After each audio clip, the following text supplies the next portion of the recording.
Salut les devins, c'est Saikyo. Il est l'heure pour nous de se retrouver pour une nouvelle vidéo review de l'épisode 78 de Dragon Ball Super, qui, je vous l'ai dit d'entrée, était un très bon épisode pour moi. Vraiment, ce début d'arc ne traîne pas, et encore moins en bavardage inutile. Au contraire, on a beaucoup de dialogues, mais qui nous mettent directement dans une ambiance qui est très prenante, et avec une musique, une bande-son qui est vraiment très bien adaptée à ce nouvel arc. Celle que l'on a eue au tout début, quand le grand prêtre, le Daishinkan, Beerus et tout ça se parlaient.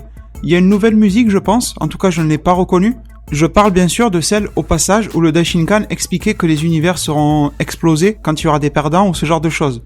Et justement, en parlant du grand prêtre, ce fameux Daishinkan, il nous a annoncé que les combats, le tournoi aura lieu dans un monde du vide. C'est comme ça qu'il l'a appelé.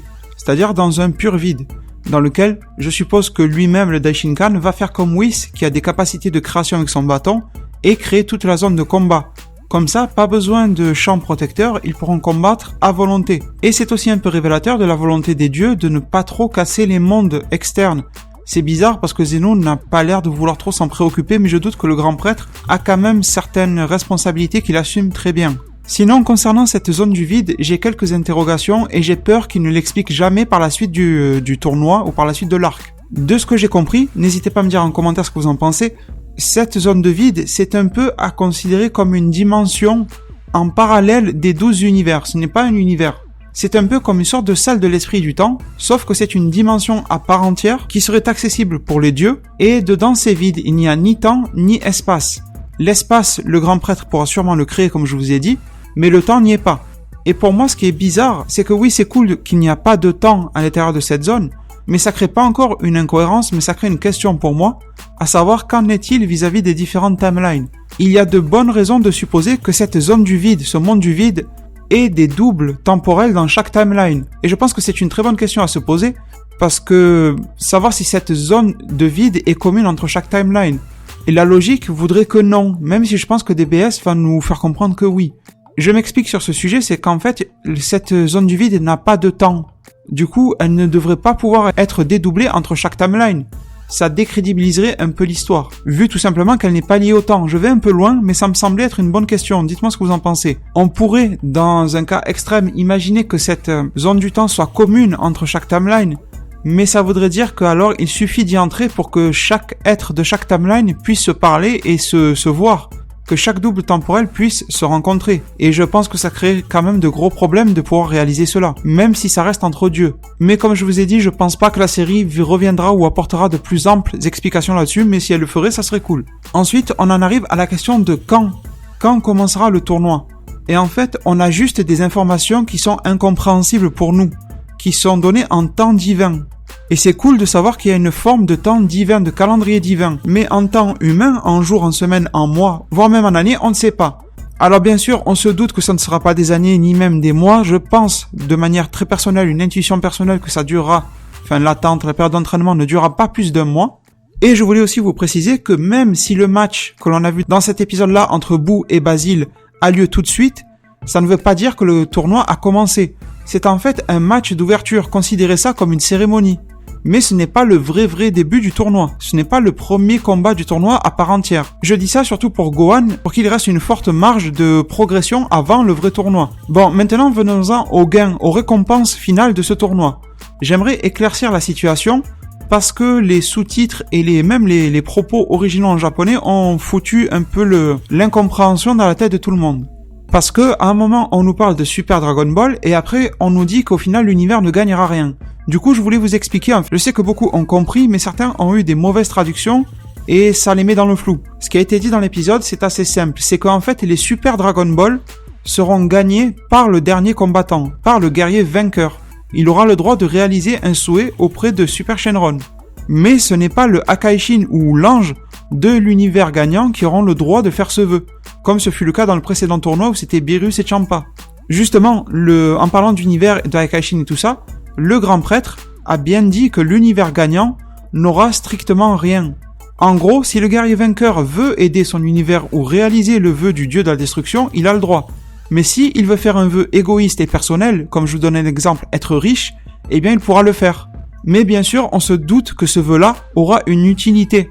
Et j'y consacrerai une vidéo spéciale justement pour vous donner mon avis, car c'est un sujet qui va nécessiter, je pense, une bonne quinzaine de minutes à lui tout seul. Donc je préfère le traiter à part de cette vidéo-là. Et donc, en gros, le gain pour l'univers, c'est juste sa survie. On est bien dans l'arc tournoi survie de l'univers. Et si tu perds, eh bien ton univers est détruit. Et Beerus, je pense qu'il doit bien regretter d'avoir rêvé de Goku, d'avoir rencontré Goku, je parle de l'arc Battle of God, et d'avoir organisé son tournoi ensuite avec Champa, dans lequel Goku était participant. Car je sais en fait, et j'ai bien vu, et je pense aussi comme vous, que beaucoup de monde en ce moment se dit que Goku est un abruti qui crée des problèmes, et qui risque de causer la destruction de tous les univers. Et je suis d'accord. Il y a une grosse part de vérité là-dedans.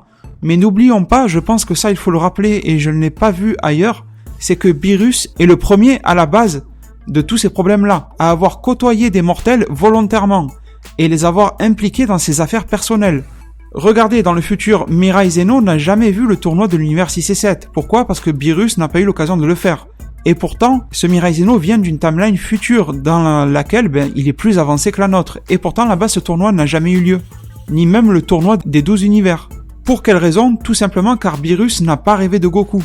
Alors justement, on va dire que les problèmes actuels sont liés à la fois à Beerus et à la fois à Goku. Donc, on a l'existence de Goku en elle-même qui est problématique. Car sans cela, Beerus n'aurait jamais eu son rêve. Mais est-ce qu'on peut blâmer Goku d'exister ? Je ne pense pas. Et ensuite, on a aussi le caractère de Beerus à vouloir lui aussi chercher les ennuis, là où lui-même n'aurait jamais pensé en trouver. En allant se taper avec Goku, et au final Champa a lui aussi été un peu bête de se laisser emporter avec son frère jumeau Beerus dans l'histoire du fameux tournoi, ce qui a éveillé l'attention justement de Zeno. Enfin, tout ça pour dire que Goku est responsable de ce qui se passe en ce moment, mais il n'est pas l'unique responsable, en tout cas selon moi. Beerus, pour rappel, il est un dieu. C'est lui qui aurait dû avoir une certaine conscience de tout ça, et aurait dû y penser à toutes les conséquences. Contrairement à Goku, qui même s'il est bête, même si on peut dire qu'il est con ou abruti, eh bien il n'est qu'un mortel, et après tout un mortel fera toujours des erreurs. C'est dans la nature des mortels. Bon, en tout cas, Zeno du futur, Mirai Zeno veut voir à quoi ressemble un tournoi, il n'en a jamais vu. Et donc ce seront les univers 7 et 9 qui se battront en premier, histoire en quelque sorte d'avoir une cérémonie, un combat cérémonial d'ouverture, et surtout de divertir le Zeno du futur, et lui permettre de voir si ce tournoi vaut la peine. On se doute, et je vous en avais parlé dans ma vidéo dédiée au spoiler de l'épisode 79, que même ce combat préliminaire d'avant-tournoi risque de mener à une destruction des univers 7 ou 9. Tout ça parce que le perdant risque lui aussi de subir les mêmes effets que s'il combattait pour le tournoi final. En gros, match préliminaire ou pas, vous êtes un peu dans la même galère. Et pour le moment, je vous dirais que dans l'épisode 78, ça n'a pas été dit vraiment clairement si ce match préliminaire allait causer la destruction de l'univers perdant. On s'en doute un petit peu parce que le ton est vraiment froid dans les propos qui sont dits, dans les dialogues. On sent que tout le monde est inquiet. Même le Hakaishin de l'univers 9, quand il a parlé, on a compris qu'il se doutait qu'une destruction risquait d'arriver, surtout si les combats n'étaient pas divertissants. D'ailleurs, j'en parle maintenant, je vais en parler un peu plus tard dans ma review, mais j'ai trouvé ce passage-là très intéressant. Quand le nouvel Hakaishin, Sidra, que j'appelle jusqu'à présent le Hakaishin Bess, a parlé, s'est exprimé, on a compris alors qu'il y aurait des sortes de règles implicites à ce tournoi. C'est-à-dire que c'est pas juste une question de gagner ou de perdre.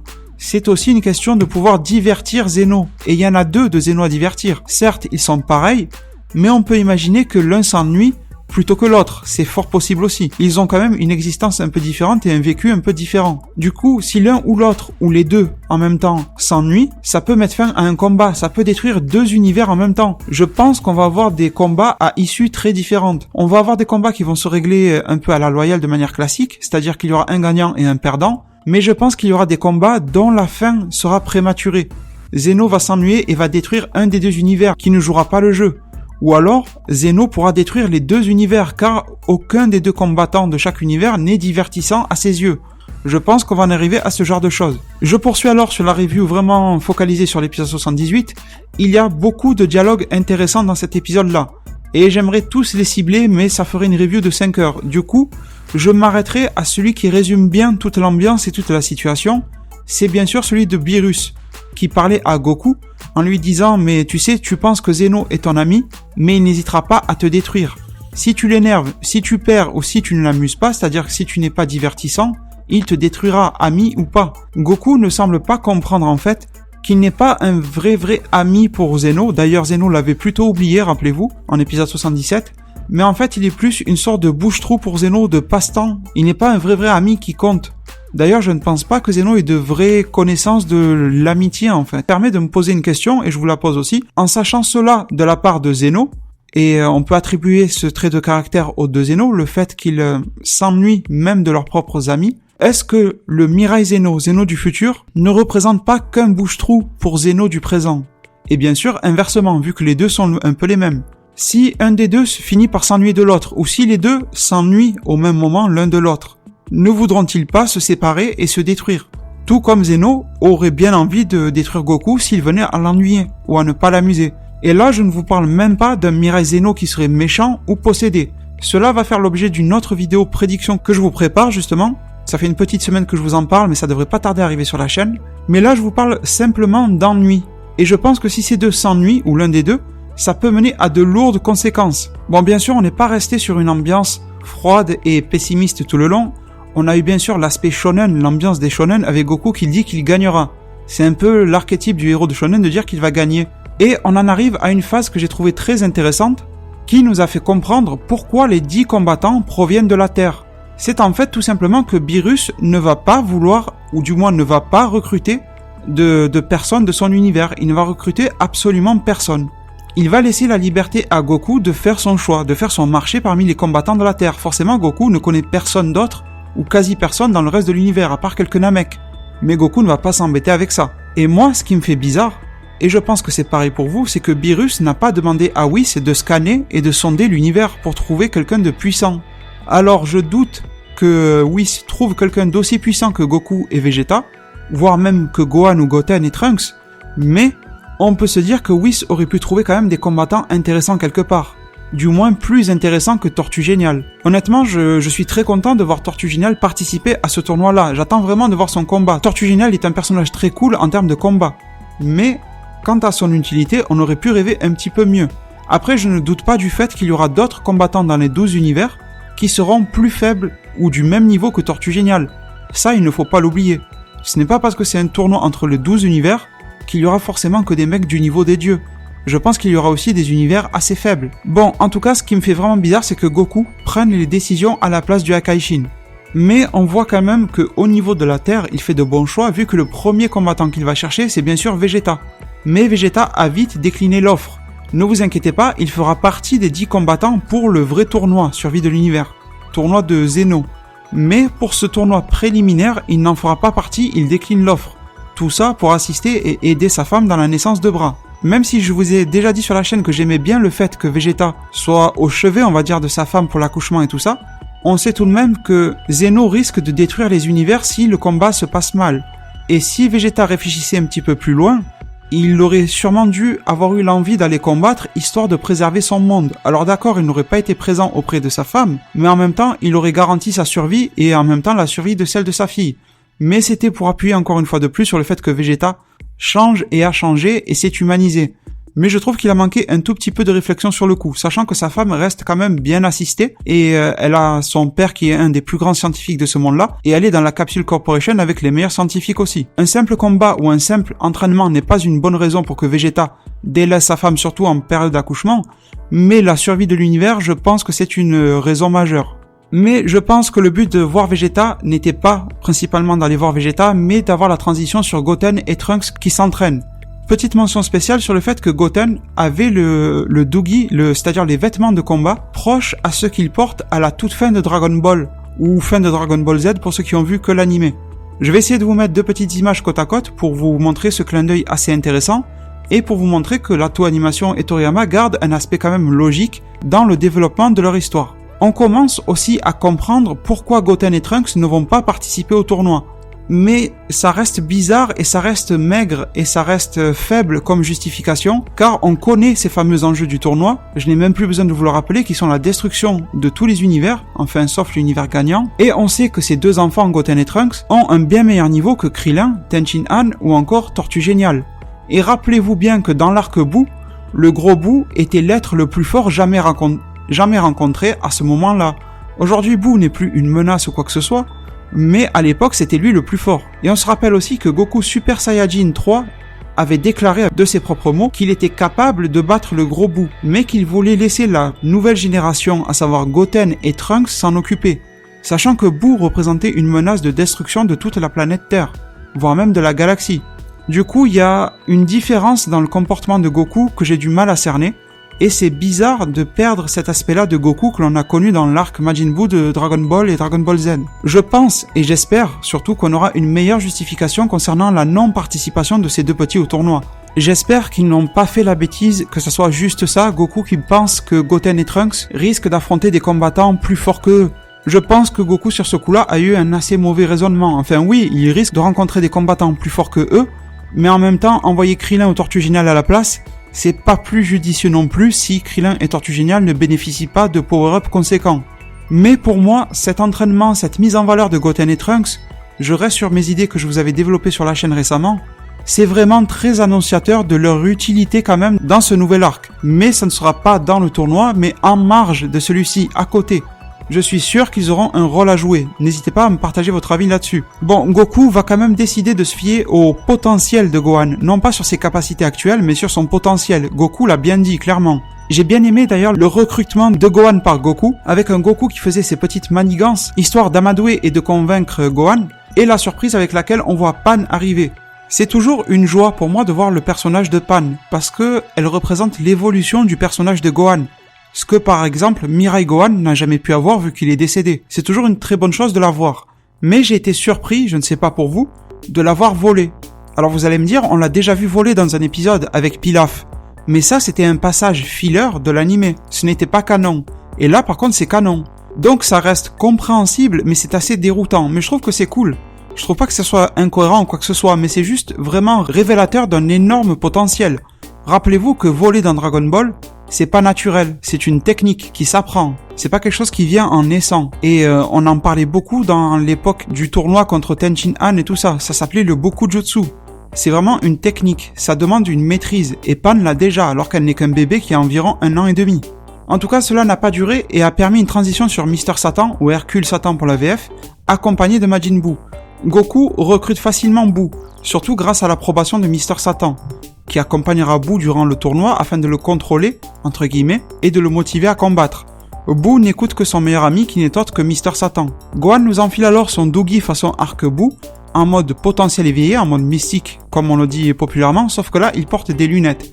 Et je pense que les traits de dessin sur le visage de Gohan, qui est assez souriant, qui est peu concentré, qui a l'air assez gentillé, je pense que vous voyez ce que je veux dire, et ces autres clichés comme les accessoires, les lunettes et tout ça, ce sont pour moi des éléments très clichés pour accentuer et qu'on comprenne le fait que Gohan n'est pas encore au niveau. Et c'est toujours pour ça que je pense toujours actuellement que Gohan va perdre face à Lavenda aux alentours de l'épisode 80-81, histoire que Gohan se prenne un coup au moral et se bouge vraiment à se remettre dans le bain de l'action à haut niveau. Nous voilà maintenant enfin confrontés aux personnages de l'univers 9. D'après leur fiche sur le site officiel de la Toei Animation, le Kaioshin s'appelle Ro, le Akaishin s'appelle Sidra, en référence au cidre, donc comme Beerus, Champa et tout ça qui sont référencés par rapport à de l'alcool. Et on a ensuite une équipe de combattants qui est un renard qui s'appelle Basile, un coyote qui s'appelle Lavenda et un loup qui s'appelle Bergamo pour les plantes aromatiques, basilic, lavande et bergamote. Je vais essayer de vous proposer une petite vidéo sur ces fiches du site officiel de la Toei Animation concernant le Kaioshin, etc. On a aussi d'autres indications sur le Kaioshin de l'univers 11 en particulier.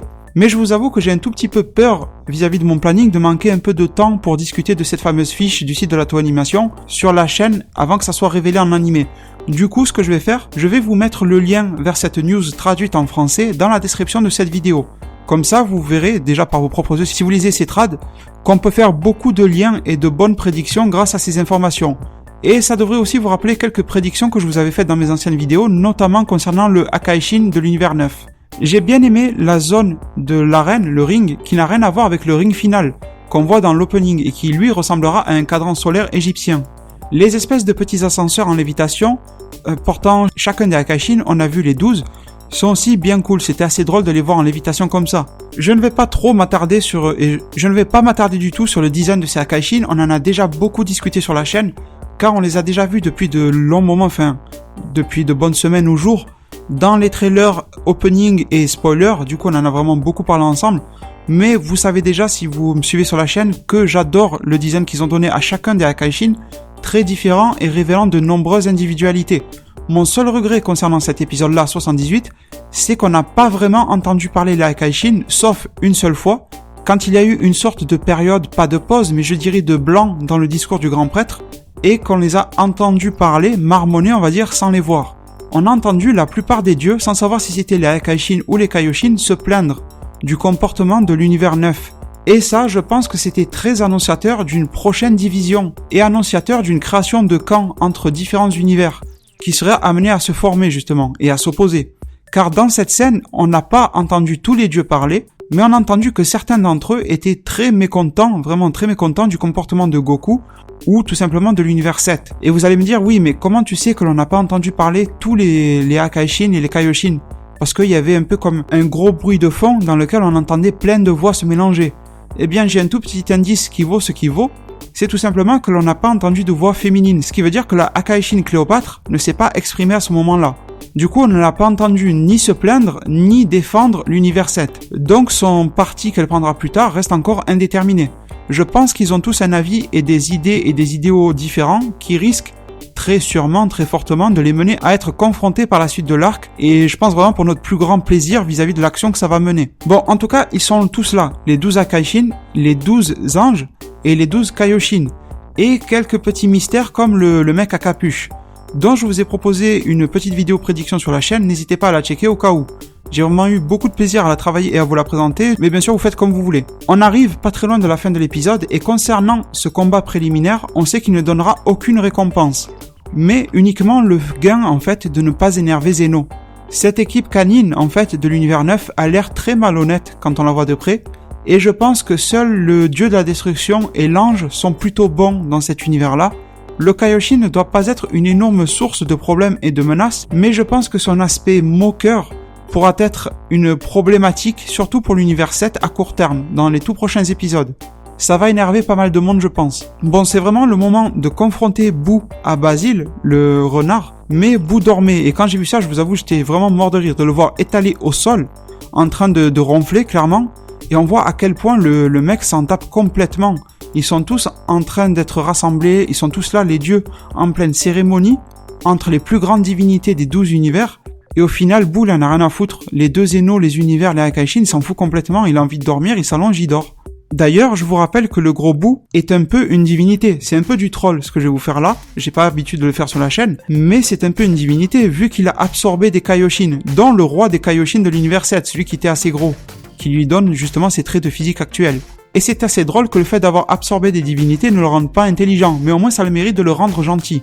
Durant ce combat, qui était très dynamique, j'ai bien aimé l'effet de vitesse donné à Basile. On a vraiment senti qu'il se déplaçait ultra rapidement. On avait presque plus l'impression qu'il se téléportait plutôt qu'il se déplaçait. Bon, je pense que c'était surtout pour donner un effet nouveau par rapport au déplacement des Saiyans ou des guerriers de l'univers 7. Et on voit Boo se faire complètement enchaîner de toutes parts, principalement de coups de pied, vu que c'est Basile le kicker, donc il utilise ses jambes. Mais on ne sent pas en fait, du moins personnellement, je n'ai pas senti le fait que Boo était en mauvaise posture. Tout simplement parce que ça me rappelle très exactement le combat de Boo contre Majin Vegeta, ou encore le combat de Boo face à Goku Super Saiyajin 3. C'est-à-dire que le mec se laisse taper, se laisse malmener en début de combat, mais au final il en a énormément sur le pied, aussi bien en termes de régénération, de résistance, de force et de vitesse, qui va très sûrement impressionner son adversaire. Mais ce qui va impressionner encore plus, ce sont ses techniques spéciales, comme pouvoir transformer quelqu'un en bonbon ou l'absorber. Et d'ailleurs, cette capacité est très intéressante. D'ailleurs, dites-moi en commentaire, ça sera la question principale concernant cette vidéo-là, que je vous adresse directement. Est-ce que selon vous, on va voir Boo absorber un de ses adversaires? Ou par exemple, c'est l'occasion rêvée, absorber ce fameux Basile durant ce tournoi. C'est une méthode très facile de donner un nouveau design à Boo, qui aurait un design un peu de renard justement, ça serait très loufoque et très drôle. Et ça permettrait de lui donner un power-up assez conséquent. Pas de quoi atteindre un niveau divin, mais un bon power-up. Je pense que, en plus, je vous parlais du design, au niveau du corps, si Boo venait absorber Basile, il retrouverait un corps assez proche de celui de Super Boo. Sauf que bien sûr, il resterait, je pense, gentil, je pense pas qu'il serait corrompu, mais sinon, au niveau de son visage, il pourrait avoir un visage de renard, mais on sait aussi que Boo peut changer et modeler son visage à volonté, donc s'il veut garder sa tête, eh bien de Majin, on va dire, eh bien il restera tel quel. Et petite précision supplémentaire, c'est que durant ce match préliminaire, il n'y avait pas d'arbitre au tournoi. Il n'y avait pas de présentateur ni d'arbitre. Alors après, sûrement que le grand prêtre fait office d'arbitre, et en plus tous les anges sont là. Sans compter les experts du combat que sont les Akaishin. Donc s'il y a une tricherie, ou s'il y a quelque chose qui pose problème, je suis sûr que les anges, ou même le grand prêtre tout seul, arrivera à tirer la situation au clair. Mais c'est vrai que quand on est fan de Dragon Ball, on s'attend toujours à avoir un présentateur assez loufoque. Mais là, pour le coup, on n'avait rien du tout, c'était un peu bizarre. Peut-être que c'est une surprise qui nous est réservée pour le prochain grand tournoi de Zeno, qui aura lieu sur le cadran solaire égyptien, mais pour le moment, il n'y avait rien. Bon, je pense qu'on en a bien fait le tour de cet épisode-là, et la vraie bonne nouvelle maintenant, c'est que ça y est, on a enfin Boo. Parce que oui, j'attendais énormément Boo qui combatte dans Dragon Ball Super, je ne sais pas pour vous, ça avait été détourné dans le précédent tournoi, et bien sûr, Gohan qui va lui aussi arriver au combat dans Dragon Ball Super, enfin un vrai combat. On met de côté Vegeta complètement, et Goku, lui, il attendra son tour, mais là c'est vraiment à Boo et Gohan de prendre le devant. Et je pense que Boo va avoir de très bonnes scènes dans ce combat, et qu'il va prouver que sa puissance n'est pas du tout à négliger. Et ça sera une parfaite mise en bouche pour nous, avant de voir justement le combat de Gohan qui va arriver.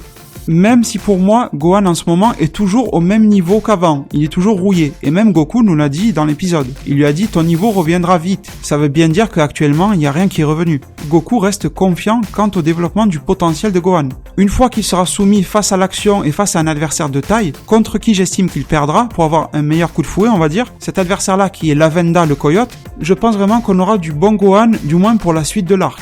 Bon sinon pour conclure, je vous ai déjà dit en début de vidéo que j'ai trouvé très bonne la bande son et je ne vais pas y revenir, mais sinon côté animation, j'ai trouvé on va dire bonne voire très bonne. Je vous confirme que le nouveau style visuel me plaît beaucoup, mais attention je dirais, petit avertissement, car ça fait plutôt ressortir encore plus qu'avant les défauts de dessin. Et cet épisode 78 avait beaucoup plus de défauts de dessin que l'épisode 77. Et à cause de ce nouveau style-là qui donne un effet de précision, qui a un grain un peu plus HD façon de parler, parce que la résolution des épisodes reste la même.